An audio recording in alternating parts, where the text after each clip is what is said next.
Welcome to this explainer on the mechanics of atmospheric energy and precipitation patterns. Whenever I look up at a stormy sky, I always wonder what's actually happening up there. Well, today we're demystifying those hidden mechanics right above our heads.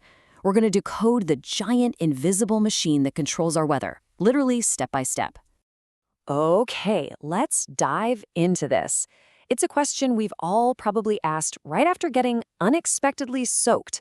Why do we sometimes just get a mild, pleasant drizzle, but other times we're caught in an absolute massive downpour that just floods the streets? Like, what exactly is the atmosphere doing differently on those days? Well, to figure that out, we have to start with a foundational baseline. All air contains water. Even when the sky is perfectly blue and looks totally empty, the atmosphere surrounding us is just loaded with invisible water vapor, storing massive amounts of latent energy. This simple fact basically sets the stage for our entire atmospheric journey. Part 1. Invisible Engines of the Sky. All right, so here's where we meet the main character of our explainer, the air parcel. You can think of it like a little pocket of air carrying a payload of water vapor. But how does the water actually get inside? Well, when liquid water down here on the Earth's surface absorbs heat, it evaporates. It transforms into an invisible gas, loading up these air parcels with thermal energy and prepping them for an incredible journey upwards. And this brilliantly illustrates the troposphere, the lowest layer of the atmosphere where our parcel is going to travel. Notice the extreme temperature gradient here. It's warmest right down at the bottom, near the surface where we stand, and it gets brutally cold at its highest point. This harsh contrast essentially creates the literal track our parcel's going to run on. So what happens to our warm, water-loaded pocket of air? Well, it experiences what you could call the hot air balloon effect. If an air parcel is warmer than the surrounding air around it, it naturally ascends. Because it absorbed that warmth from the surface, our little hero kicks off its journey, breaking away from the ground and rising higher and higher into the sky. Section 2, the physics of the ascent.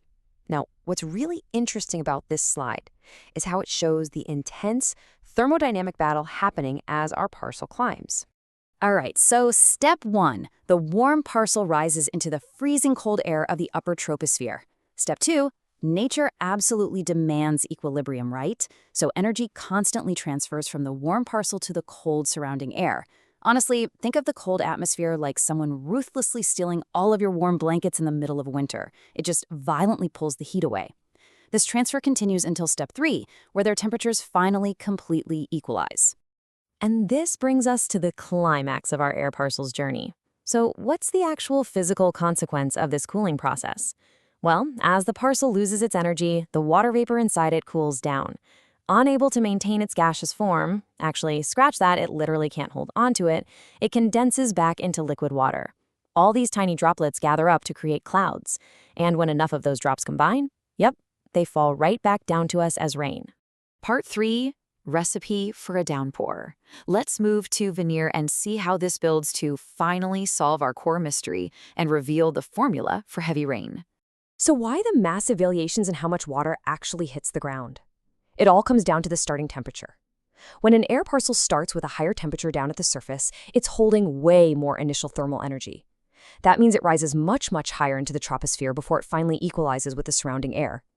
And traveling higher into colder air means it loses significantly more total energy. The golden rule of the sky here is pretty simple. The greater the energy loss in cooling, the more condensation occurs. So a hotter start directly causes a much heavier downpour. But wait, there's one final missing piece to our atmospheric puzzle here, the pressure dynamics of wind. Wind is, at its core, simply air moving from areas of high pressure to areas of low pressure. It's basically just the atmosphere constantly shifting its weight around, desperately trying to find a balance.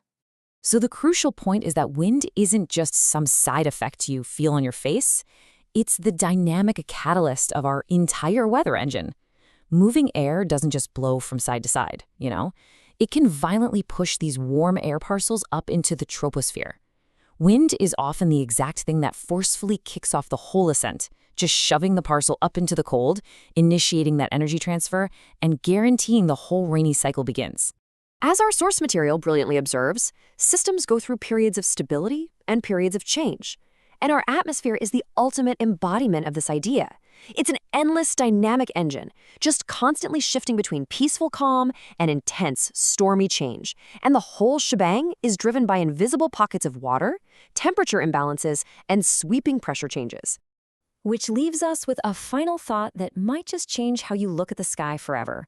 You're literally walking around at the bottom of a giant thermodynamic machine. The next time you step outside and feel a sudden gust of wind against your face, look up, ask yourself, are you just feeling a refreshing breeze, or are you feeling the violent start of a massive downpour? Keep questioning, keep learning, and thanks so much for joining me for this explainer.